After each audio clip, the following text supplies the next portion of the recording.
This right here is a film set. It might not look like one, but if you get creative, you can make an entire movie on it. A computer screen movie. And as you can tell by the name, it's when the entirety of the story takes place on a desktop. Now, this specific format has a lot of limitations, and in theory it shouldn't even work, but storytelling is adaptive, and with a little bit of creativity, those same limitations are the best thing about it. As a storyteller, your responsibility is to tell that story with any and all tools at your disposal. This is Seth Ohanian, an award-winning film producer, screenwriter, and a Hollywood executive who's doing some incredible things in the industry.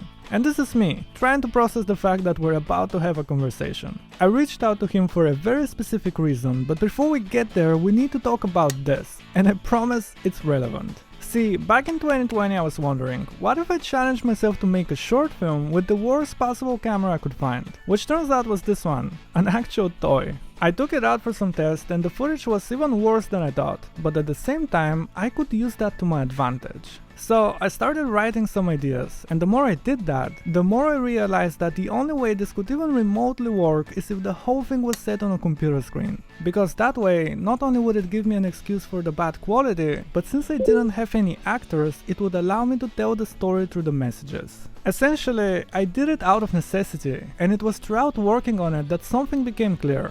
Despite all its limitations, this format provided just as many opportunities. I watched every movie I could get my hands on and I loved it, but it wasn't until I saw one in particular that showed me the enormous potential it has. Because being set on a computer screen only added to the experience and made it that much better. The people behind it clearly knew what they were doing. They took everything we know about cinema and used it to elevate this format. They made the limitations work in their favor, and this creative problem solving is what I really wanted to know about. Which brings us back to Seth, the co-writer and producer of the movie. When we started breaking down the idea of what would become Searching, all we knew at the beginning was we had this simple idea that it would be father searching for his missing daughter, and the only way he can find information about where she is, the only clues that he has access to, is on her computer. I remember it was something really important to us to think, what are everyday things that we do in our computers and how do we inject emotionality to that? Like, what does it mean to type a message and then delete it? You know, that's not something you could do in real life. If you say something, you say it, but only in a screen movie, the subtext can be so literally on screen. See, in movies there's context and there's subtext. The context is all the objective information that you need to know about the story, while the subtext is where it gets a bit tricky. It's what's going on inside the head of the character, the things that you read between the lines, and that is where computer screen movies really begin to shine. Those things all matter. I think even we love the idea of having a flashback, but what does a flashback look like on this? And we're like, you know, it's just holding up an old video, and we have this cool beat early in the movie where he opens an old video of his wife, you know, making gumbo, and that feels emotional. And when he clicks to hide that from future results, that tells you something. The state of the computer changes over the course of the movie. As David Kim himself, we did a lot of stuff with makeup and bruising, and you just kind of see him becoming battered and bruised over the course of the movie.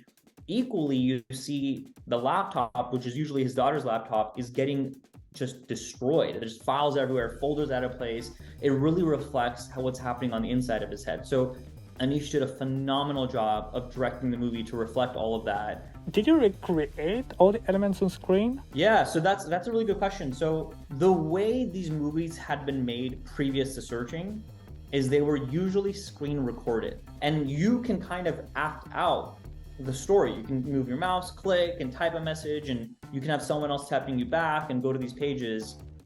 We never imagined we would do that because I wanted to be able to zoom, I wanted to be able to like cut to a close-up, and if you do that with the screen recording, the resolution is not enough. It would very quickly become too blurry and you're lost. So early on, it was very clear we would have to animate almost the entire movie. So our editors, Will Merrick and Nick Johnson, on day one, you know, as an editor, usually day one, you have some footage to work with. They had a blank screen. And these guys are brilliant. They literally started putting together off of the script, pictures, screenshots, and they started putting together one of our scenes. And then when it came time to put the performances in there, Anish, our director, he literally just acted out all of the parts. And we actually, in 7 weeks, had the entire movie edited beginning to end. And then the most important thing is when we were shooting our scenes during our actual production, we can look at this file and see, okay, in this scene, David Kim is going to be in a window this small on this corner of the screen. So all of this will be his Gmail window, for example, and Gmail is primarily white. So we can actually dress the character and arrange the set design behind him to complement those colors. And the idea was that when you watch the final movie, it looked intentional. It looks seamless. And after talking to Seth for almost an hour about the intricacies of making this movie, the last question I had was this: what does the future of computer screen movies look like? And more importantly, could we continue to innovate the format? With Searching in particular, we really wanted to write a movie first and then come up with how to make it on screens. And with the sequel, Missing, we actually took that to a higher level. What's really exciting about this movie, it's directed by Will Merrick and Nick Johnson, who were the editors of Searching 1. And we could be there the whole time and find a way to not repeat the first movie. That became suddenly, once again, a challenge. Whereas the first movie was tell a story on a computer screen, make it emotional and cinematic. The challenge this time was do it again, but don't repeat yourself. And that is the beauty of creative limitation, or the idea of purposely limiting yourself in order to drive creativity. Because only when you're forced to think within a box, you'll realize that the best way out would just so happen to be something original. By the way, it's funny, you just reminded me, we've been joking about what kind of movies to make after, if we do any more computer screen movies.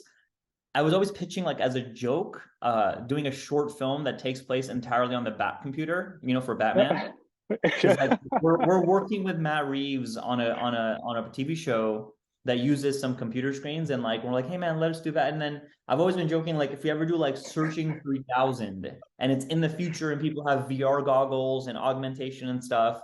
But then I saw your short and I was like, man, like, you did that better than we could, man. So that's all you. You did not just say that. Honestly, man, I love in your short when the mouse is going crazy. Oh, the entirety of my life is going to be downhill because this is a highlight. This, I'm beyond words. I just want to say thank you so much.